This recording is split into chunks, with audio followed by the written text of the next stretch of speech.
رات کے 3 بجنے کو تھے مگر بازگاہ کی آنکھوں میں نیند کا شائبہ تک نہ تھا۔ خلیل جہانگیر آج رات پھر گھر سے غائب تھے، لیکن بازگاہ کو ان کی پرواہ نہ تھی۔ ان کا ذہن کہیں اور پہنچا ہوا تھا۔ بالآخر وہ تھک کر اپنے کمرے سے باہر نکل آئی تھیں۔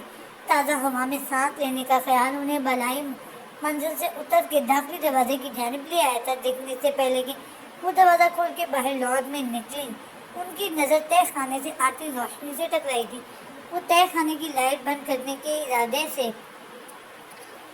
نیچے کو جاتی سیڑھیوں کی طرف آئی تھی، لیکن آخری سیڑھی پر انم کو بیٹھا دیکھ کے وہ ٹھٹک گئی تھی۔ ارد گرد سے بے نیاز و ہتھیلی بھی کوئی چیز رکھے تھوڑی دیر بعد اسے ناک کے قریب لے جا کے سونگھ رہی تھی۔ ایک لمحے کے لیے تو بازگاہ کی سمجھ میں نہیں آیا تھا کہ وہ کیا کر رہی ہے، لیکن جو ہی اس نے اپنے گریبان میں ہاتھ ڈال کے ایک چھوٹی سی تھیلی برآمد کرتے ہوئے اس پہ سفید رنگ کا پاؤڈر اپنی ہتھیلی پہ ڈالا تھا، بازگاہ کی آنکھیں مارے بے یقینی کے پھٹ گئی تھی۔ انم حلق کے بل چلاتے ہوئے وہ تیر کی طرح نیچے پہنچی تھی۔ جھپٹ کے انہوں نے ایک ہاتھ سے اس سے وہ تھیلی چھینی تھی اور دوسرے ہاتھ سے اس کے چہرے پہ تھپڑ رسید کرنے والی تھی کہ اس نے اپنی جگہ سے اٹھتے ہوئے ان کا ہاتھ مضبوطی سے پکڑ لیا تھا۔ اپنی حد میں رہیں اور ادھر تھے یہ پیکٹ۔ سرخ آنکھوں سے انہیں گھورتے ہوئے وہ انتہائی غصے سے بولی تو بازگاہ کا خون کھول اٹھا۔ تمیز سے بات کرو، دیتی ہے کہ نہیں؟ ان کی بات کو نظر انداز کیے اس نے ان کی کلائی بڑوڑی تو بازگاہ کی چیخ نکل گئی۔ وہ اس وقت ہوش میں نہیں تھی۔ اس کی دہشت ناک اور چہرے سے ٹپکتے اشتعال نے بازگاہ کو خوف میں خوفزدہ کر دیا تھا۔ انہوں نے تکلیف کے عالم میں اپنا ہاتھ اس کے سامنے کر دیا۔ انم نے صورت سے پیکٹ ان کے ہاتھ سے چھین لیا۔ دوبارہ میرے معاملات پہ ٹانگ گڑانے کی ضرورت نہیں۔ تنبیہی انداز میں انگلی اٹھائے وہ جھٹکے سے انہیں اپنے سامنے سے ہٹاتی سیڑھیاں چڑھ گئی تھی۔ بازگاہ لڑکھڑاتی ہوئی دیوار سے جا ٹکرائی تھی۔ ان کی بے یقین آنکھیں اوپر جاتی انم کی جانب اٹھی تھیں، جو آخری سیڑھی پہ پہنچ کر ان کی طرف پلٹی تھی۔ اور پاپا کو بتانے کی بھی ضرورت نہیں، ورنہ میں ادھر چھوڑنے میں محنت نہیں لگاؤں گی۔ ہلکے ڈولتے ہوئے وہ رکائی سے اپنی بات مکمل کرتے ہوئے لڑکھڑاتے قدموں سے پلٹ کے آگے بڑھ گئی تھی اور پیچھے ہکدر کھڑی بازگاہ وہی سیڑھی پہ بیٹھ گئی تھی۔ انہوں نے بھلا خلیل جہانگیر کو کیا بتانا تھا؟ وہ تو خود ساری زندگی ایسے ہی الٹے سیدھے شوق میں پھنسے رہے تھے، لیکن ابھی کا منظر ان کی آنکھوں کے سامنے سے نہیں ہٹ رہا تھا۔ او میرے خدا، میں کیا کروں؟ بے اختیار انہوں نے اپنا سر دونوں ہاتھوں میں تھام لیا تھا۔ ساری رات آنسو بہانے کے بعد اجیا کی آنکھ لگی۔ ابھی کچھ ہی دیر ہوئی تھی جب تیز روشنی نے اسے آنکھیں کھولنے پہ مجبور کر دیا تھا۔ سر اٹھاتے ہوئے اس نے کمرے میں مندی مندی آنکھوں سے اپنے ارد گرد دیکھا اور دیوار کو جائے نماز پر کھڑا دیکھ کے اس کا نہ صرف خون جل کے رہ گیا تھا بلکہ آنکھیں بھی پٹ سے کھل گئی تھی۔ تنفس سے انکارا بھرتے ہوئے اس نے غصے سے کروٹ بدلی تھی، مگر کھولن اتنی شدید تھی کہ اس کی ساری نیند اڑ گئی تھی۔ جل کر سیدھا ہوتے ہوئے اس نے آنکھوں پہ بازو رکھ لیا تھا۔ تھوڑی دیر بعد اسے کھٹ پٹ کی آواز سنائی دی تو وہ سمجھ گئی کہ زوال نماز پڑھ چکا ہے۔ منافقوں کی نماز قبول نہیں ہوتی۔ آنکھوں میں بازو سے بازو ہٹائے بغیر وہ تلخ لہجے پہ بولی تو زوال جو ڈریسنگ روم کی طرف بڑھ رہا تھا اپنی جگہ رک گیا۔ اس کی نظر صوفے پہ لیٹی اجیا کی جانب اٹھی جو کب بیدار ہوئی تھی اسے پتہ نہیں چلا تھا۔ قبول کرنا نہ کرنا اللہ کا کام ہے، ہاں لیکن بے نمازیوں سے تو پھر بھی بہتر ہوں۔ اس کے طنز پہ اجیا نے ایک جھٹکے سے بازو اٹھاتے ہوئے زوال کی طرف دیکھا تھا جو ایک طنزیہ مسکراہٹ اس کی جانب اچھال تھا ڈریسنگ روم میں غائب ہو گیا تھا۔ بڑایا نمازی، اللہ ایسے مکار اور ظالم لوگوں پہ لعنت بھی نہیں بھیجتا۔ پولیس کے بڑبڑاتے ہوئے اسے کھینچ کر کمر سر تک تان لیا تھا۔ زوال چینج کر کے ٹریک سوٹ میں باہر آیا تو نظر بے اختیار ایک بار پھر صوفے کی طرف اٹھ گئی تھی۔ اگر اٹھ چکی ہو تو سن لو، تمہارا شوہر روزانہ اسی وقت اٹھنے کا عادی ہے۔ نماز کے بعد جاگنگ اور ایکسرسائز کے لیے جاتا ہے، جہاں سے اس کی واپسی گھنٹے کے بعد ہوتی ہے۔ واپس آ کر وہ 2 گلاس فریش فروٹ جوس پیتا ہے جو روزانہ عذرا یعنی ملازمہ تیار کرتی ہے، مگر آج وہ اسے منع کر دے گا۔ اس کے آنے تک تم جوس تیار رکھنا۔ ڈریسنگ ٹیبل کے سامنے کھڑے ہو کے بال بناتے ہوئے وہ بالکل نارمل لہجے میں گویا ہوا تھا، لیکن اجیا کسی اسپرنگ کی طرح اچھلی تھی۔ کیا؟ اپنے حیرت سے زوال کی پشت کو گھلا تھا جو ہاتھ میں پکڑا برش واپس رکھتے ہوئے انتہائی سکون سے اس کی جانب پلٹا تھا۔ میں نے کیا فرینچ بولی ہے جو تمہیں سمجھ میں نہیں آئی؟ اس کے چہرے اور آنکھوں میں اتنی سنجیدگی تھی کہ اجیا کیا کر بھی اسے کوئی جواب نہ دے سکی تھی۔ اس کی خاموشی پہ وہ بے نیازی سے چلتا ہوا دروازے کی جانب بڑھ گیا تھا۔ ہمارے گھر میں ملازموں کی موجودگی کے باوجود کوکنگ گھر کی خواتین کرتی ہیں، اس لیے جوس بنانے کے بعد کمرے میں آنے کی ضرورت نہیں، کچن میں رہ کر ناشتہ بنانے میں سب کی ہیلپ کرنا۔ اس کے علاوہ باہر نکلنے سے پہلے میرے کپڑے نکال کر اور کمرہ سمیٹ کے نکلنا مجھے بے ترتیبی بالکل پسند نہیں۔ پلٹ کے اسے چند اور احکامات دیتا، وہ اس کے جواب میں انتظار کیے بنا دروازہ کھول کے باہر نکل گیا تھا اور پیچھے اجی اپنے گرد لہر بر لہر تنگ ہوتے جال پہ لب بھیج کے رہ گئی تھی۔ وہ ثانیہ فاطمہ بیگم کی دونوں بیٹیوں اریبہ اور علینا کے ساتھ خاموشی سے آگے کچن میں کھڑی ہو گئی تھی، جو الگ صبح اسے وہاں دیکھ کے حیران تو ضرور ہوئی تھی، مگر انہوں نے اسے کچھ نہیں کہا تھا۔ اس سے پہلے جب وہ نیچے اتری تھی تو لاؤنج میں سب بڑوں کو نماز اور تلاوت میں مشغول دیکھ کے وہ ایک لمحے کے لیے چھٹا گئی تھی۔ وہ سب بھی اسے خلاف معمول اتنی صبح اپنے سامنے دیکھ کے چونک گئے تھے، سب کو نظر انداز کیا۔ وہ آگے بڑھنے کو تھی جب داؤد صاحب اور بہروز حسن کی شفقت سے پوچھے گئے حال والوں سے رکنے پہ مجبور کر دیا تھا، مگر ان کے علاوہ کسی نے بھی اس سے بات نہ کی تھی، نہ ہی اسے کچن میں جانے سے ٹوکا تھا۔ وہ بھی خاموشی سے اعضاء سے مطلوبہ چیزیں اور چیزوں کی جگہ پوچھتے ہوئے زوال کے لیے جوس بنانے میں مصروف ہو گئی تھی، جو ٹھیک 1 گھنٹے بعد سب کے درمیان موجود تھا۔ اسے زوال کے لیے جوس لاتا دیکھ کے جبین بیگم کا چہرہ بے اختیار تن گیا تھا، مگر داؤد صاحب کی وجہ سے انہیں خاموشی اختیار کرنا پڑی تھی، جن کا چہرہ اس منظر سے پہ کھل اٹھا تھا۔ میں ناشتے میں پراٹھا اور چیز آملیٹ دوں گا۔ اس کے پلٹنے سے پہلے وہ اپنی صاحب کا بے نیازی سے بولا تو اس نے افتاد پہ اجیا اپنا غصہ بھول بھال کے اسے دیکھ کے رہ گئی۔ اسے کوکنگ نہیں آتی تھی، اسی پریشانی میں غلطاں وہ کچن میں چلی آئی تھی، جہاں گھر کی باقی لڑکیوں کو موجود دیکھ کے وہ خود کو کمپوز کرتی فریج کی جانب چلی آئی تھی۔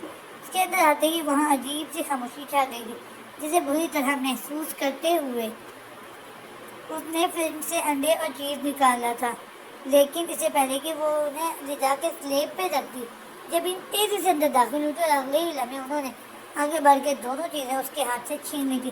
ان کی سرکت پہ اجیا سمیت تینوں لڑکیاں بھی ساکت رہ گئی تھی۔ اپنی اوقات پہ رہو اور جا کے اپنے لیے ناشتہ بناؤ، یہاں تمہارا کوئی نوکر نہیں لگا ہوا۔ سب کے سامنے درجہ تذلیل پہ اجیا کا اپنا چہرہ سرخ اور آنکھیں یکایک جلتی محسوس ہوئی تھیں۔ خبردار، جو ایک آنسو بھی بہایا، مجھے صبح سویرے اپنے گھر میں کوئی تماشا نہیں چاہیے، سمجھی؟ اسے سخت لہجے میں باور کراتے ہیں۔ وہ آگے بڑھ گئی تو اجیا خاموشی سے اپنے آنسو پیتی نہ سمجھی کے عالم میں دوبارہ فریج کھول کے کھڑی ہو گئی۔ کاش اس نے اسے اس قدر مجبور نہ کیا ہوتا تو وہ کبھی اس کی اس رخصتی کے معاملے میں اپنا فیصلہ نہ بدلتی، کسی قیمت پہ نہیں۔ کیا تمہیں پتا تھا؟ تم نے مجھے بتایا کیوں نہیں؟ ہبا کے منہ سے یہ بات سن کے وہ انم کے بارے میں جانتی تھی۔ بازنا مارے جھلاہٹ کے چلا اٹھی تھی۔ میں ڈر گئی تھی، اس نے مجھے دھمکی دی تھی کہ اگر میں نے یہ بات کسی کو بتائی تو وہ نہ صرف وہ مکر جائے گی بلکہ ساری بات بھی مجھ پہ ڈال دے گی۔ اس احمد میں ڈال میں بولی تو بازنا نے اپنا ماتھا پیٹ لیا۔ احمد لڑکی ایسے کیسے مکر جاتی ہو؟ انہوں نے خفگی سے بیٹی کی جانب دیکھا۔ کب سے چل رہا ہے یہ سلسلہ؟ پتہ نہیں، مجھے تو تقریباً 6 ماہ پہلے پتہ چلا تھا، وہ دھیرے سے بولی۔ 6 ماہ؟ یا اللہ، میں کیا کروں؟ بازنا نے ہول کے اپنا دل تھام لیا۔ انم نہ جانے کب سے یہ زہر اپنے اندر اتار رہی تھی۔ ممی، آپ کیا پاپا کو بتائیں گی؟ ہبا نے متفکر نظروں سے بازگاہ کی طرف دیکھتے ہوئے سوال کیا۔ ہاں، اس آدمی کو بتا کر کیا ملنا ہے؟ میں خود اس بدبخت کو کسی ڈاکٹر کے پاس لے کر جاؤں گی، انہوں نے تنفر سے ہنکارا بھرتے ہوئے کہا تھا۔ مگر آپ یہ کیسے کریں گی؟ اور اس سوال پہ ہی تو بازگاہ کی پریشانی دو چند ہو جاتی تھی۔ وہ یہ تنہا کیسے کریں گی؟ ان کی سمجھ سے بالا تر تھا۔ داؤد حسن کے کہنے پہ ولیمے کی تقریب بھی رکھی گئی تھی، جس کے اگلے روز انہوں نے سب کو اپنے پاس لاؤنج میں بلوایا تھا اور پھر سب اس کے سامنے انہوں نے فائل اپنے برابر بیٹھی اجیا کی گود میں رکھ دی تھی۔ بیٹا، میرے نجیب نے جو کچھ کمایا تھا وہ اس کی زندگی میں ہی اس کی آزمائش کی نظر ہو گیا تھا، وگرنہ اس کی چھوڑی ہوئی کوئی بھی چیز میں تمہارے حوالے کرنے میں لمحہ نہ لگا تھا۔ ہاں، لیکن میرا سب کچھ بنا مانگے بھی تمہارا ہے، اس لیے میں نے اپنے حصے کی ساری جائیداد اپنی بیٹی کے نام کر دی ہے۔ امید ہے میری بیٹی کی ناراضی کچھ کم ہو جائے گی۔ اس کے سر پہ ہاتھ رکھے انہوں نے محبت بھرے لہجے میں کہا تو نہ صرف اجیا سمیت وہاں موجود ہر شخص بھونچکا رہ گیا۔ لیکن بابا، آپ نے یہ زوال نے متاثر لہجے میں کچھ کہنا چاہا تھا کہ داؤد صاحب نے ہاتھ اٹھاتے ہوئے اسے ٹوک دیا۔ میرا یہ فیصلہ آج کا نہیں ہے بیٹا، اور اس بات سے سب واقف ہے۔ میں نے جو کچھ بھی کہا ہے وہ بہت سوچ سمجھ کے اور اپنی خوشی سے کہا ہے، اور مجھے امید ہے کہ تم سب میرے اس فیصلے کا احترام کرو گے۔ انہوں نے حتمی لہجے میں کہتے ہوئے سب کی طرف دیکھا تھا۔ یہ بے اختیار زبان کی طرف نظر عدیہ کی جانب اٹھ گئی تھی، جو پھٹی بے یقین نگاہوں آنکھوں سے اپنی گود میں پڑی فائل پہ جمائے بیٹھی تھی۔ اس کی بے یقینی پہ ایک طنزیہ مسکراہٹ زوال کے لبوں پہ آ چاہی تھی۔ پتہ نہیں بابا آپ کا یہ فیصلہ ٹھیک ہے یا غلط، لیکن امید ہے کہ اس کے بعد لوگوں کو کم از کم یہ تو پتہ چل گیا ہوگا کہ ہم کتنے لالچی اور برے ہیں۔ اس کے چہرے پہ نگاہیں جمائے وہ کاٹدار لہجے میں بولا۔ تو سر جھکائے بیٹھی عدیہ نے اپنا نچلا لب دانتوں تلے دبا لیا۔ اگلے ہی لمحے وہ گود میں رکھی فائل سینٹر ٹیبل پہ رکھتی تیز قدموں سے باہر نکل گئی تھی۔ زوال کیا ضرورت تھی یہ بات کرنے کی؟ انہوں نے پیچھے عدیہ کو داؤد صاحب کی غسیلی آواز بہت واضح سنائی دی تھی۔ اس کے لب سختی سے ایک دوسرے میں پیوست ہو گئے تھے اور وہ تقریباً بھاگتی ہوئی سیڑھیاں طے کر گئی تھی۔ یہ پکڑو اپنا دین ایمان۔ عدیہ اپنی سوچوں میں گم نہ جانے کتنی دیر سے ایک ہی پوزیشن میں کھڑکی میں کھڑی تھی، جب زوال کی تلخ آواز نے اسے بے اختیار چونکنے پہ اور پیچھے پلٹنے پہ مجبور کر دیا تھا۔ اس کے پلٹ کر دیکھنے پہ زوال نے استہزائیہ انداز میں بیٹھ کے وسط میں پڑی فائل کی جانب اشارہ کیا تو عدیہ کی خالی نظریں پل بھر کو فائل پہ ٹھہر گئیں، لیکن اگلے ہی لمحے اس نے خاموشی سے چہرہ واپس موڑ لیا تھا۔ زوال نہ چاہتے ہوئے بھی چونک گیا تھا۔ اپنی پیکنگ کر لو، ہمیں شام میں نکلنا ہے۔ سر جھٹکتے ہوئے زوال نے دراز میں پڑا چارجر نکالا۔ کہاں؟ اس کی آواز پہ عدیہ پلٹنے پہ مجبور ہو گئی تھی۔ کراچی، اور پھر آگے۔ وہ بنا اس کی طرف دیکھے کیا گویا ہوا تو عدیہ کی الجھن بڑھ گئی۔ کس سلسلے میں؟ ہنی مون کے سلسلے میں۔ وہ یکجہت اپنی نگاہیں اس کے چہرے پہ جماتا گمبھیر لہجے میں بولا۔ تو عدیہ گڑبڑا گئی۔ میں کہیں نہیں جاؤں گی، وہ نظر چراتے ہوئے غصے سے بولی۔ تو زوال دھیرے دھیرے چلتا اس کے مقابل آ کھڑا ہوا۔ ایک بات یاد رکھنا، مجھے بلا وجہ کے نخرے بالکل پسند نہیں۔ ویسے بھی میں نے تمہیں صرف مطلع کیا ہے، تمہاری مرضی نہیں پوچھی۔ سیکنڈ، یہ ٹرپ بھی بابا کا نہیں کیا ہوا، اس لیے نو اگر مگر۔ اب جا کے پیکنگ شروع کرو، شام 4 بجے کی فلائٹ ہے ہماری۔ اس کے چہرے کو تکتا وہ قطعی لہجے میں بولا۔ تو عدیہ جو پہلے ہی خاصی الجھی اور پریشان تھی، زور زبردستی پہ جھنجھلا کے رہ گئی۔ تبھی اسے کچھ یاد آیا تھا اور اس کا دل دھک سے رہ گیا تھا۔ آج تو 19 تاریخ تھی، اب کیا کروں؟ اس نے پریشانی سے اپنا لب کاٹتے ہوئے سوچا۔ کیا ہوا؟ وہ اس کے چہرے کے اتار چڑھاؤ نے زوال کو ایک بار پھر چونکا دیا تھا، مگر عدیہ صورت سے خود کو سنبھالتی اس کے سامنے سے ہٹ گئی۔ کچھ نہیں، اس کے جواب پہ زوال کھوجتی نگاہیں عدیہ کی پشت پہ جا ٹھہری تھی، جو ڈریسنگ روم میں جا گھسی تھی۔ کچھ تو گڑبڑ تھی۔ کہاں؟ اس بات کا فی الحال اسے اندازہ نہیں تھا، مگر اسے یقین تھا کہ جلد یا بجے اس نے اس الجھن کا سرا بھی پا ہی لینا تھا۔ سب کی موجودگی میں عدیہ کو اپنی پریشانی دور کرنے کا موقع ہی نہیں مل سکا تھا۔ وہ 3 بجے ایئرپورٹ کے لیے گھر سے نکل گئے تھے اور 4:15 تک جہاز فلائی کر گیا تھا۔ اس کی پریشانی چہرے سے عیاں تھی، لیکن زوال نے کچھ نہیں کہا تھا۔ وہ بس خاموشی سے اس پہ نگاہ رکھے ہوئے تھا۔ کراچی پہنچ کے وہ ٹیکسی کے ذریعے سیدھا ہوٹل پہنچے تھے، جہاں داؤد صاحب نے اس کے لیے پہلے سے ہی ارینجمنٹ کروا رکھا تھا۔ اپنا خوبصورت کمرہ دیکھ کر دونوں کے ہی اعصاب پہ خوشگوار تاثر پڑا تھا۔ فریش ہونے کے بعد زوال نے روم سروس سے کہہ کر کافی اور سینڈوچ منگوائے تھے، کیونکہ جہاز میں عدیہ نے کچھ نہیں لیا تھا۔ مگر جب وہ ان پر نظر ڈالے بغیر خاموشی سے صوفے پہ لیٹ گئی تو زوال اسے ٹوک کے بنا نہ رہ سکا۔ کس بات کا غم منا رہی ہو؟ اپنی بربادی کا؟ وہ اس کی طرف دیکھے بنا چٹک کر بولی۔ تو زوال کے لبوں پہ استہزائیہ مسکراہٹ آن ٹھہری۔ اچھا، حالانکہ تم تو دن بدن خاصی آباد ہوتی جا رہی ہو۔ اس کے طنز پر عدیہ ایک جھٹکے سے اٹھ بیٹھی۔ اگر تم یہ سمجھ رہے ہو کہ مجھے دولت اور جائیداد کی ہوس ہے تو یہ بہت بڑی بھول ہے تمہاری۔ مجھے اپنے حق سے زیادہ کی نہ کبھی تمنا تھی اور نہ ہے۔ محبت پہ جھوٹے مظاہرے میرا دل تم لوگوں کی طرف مائل نہیں کر سکتے۔ اس کی طرف دیکھتے وہ تلخ لہجے میں بولی۔ ہمیں معلوم ہے عدیہ، تم ان لوگوں میں سے ہو جنہیں اگر اپنا خون بھی پلا دیا جائے نا تب بھی وہ آپ کے نہیں بنتے۔ اس لیے بے فکر رہو، ہم نے ایسی کوئی خوش فہمی نہیں پالی۔ اس کی آنکھوں میں آنکھیں ڈالے وہ طنزیہ انداز میں مسکرائی تو عدیہ کے پیروں پہ لگی سر پہ گزری۔ میں جیسی بھی ہوں، کم از کم سب کے سامنے ہوں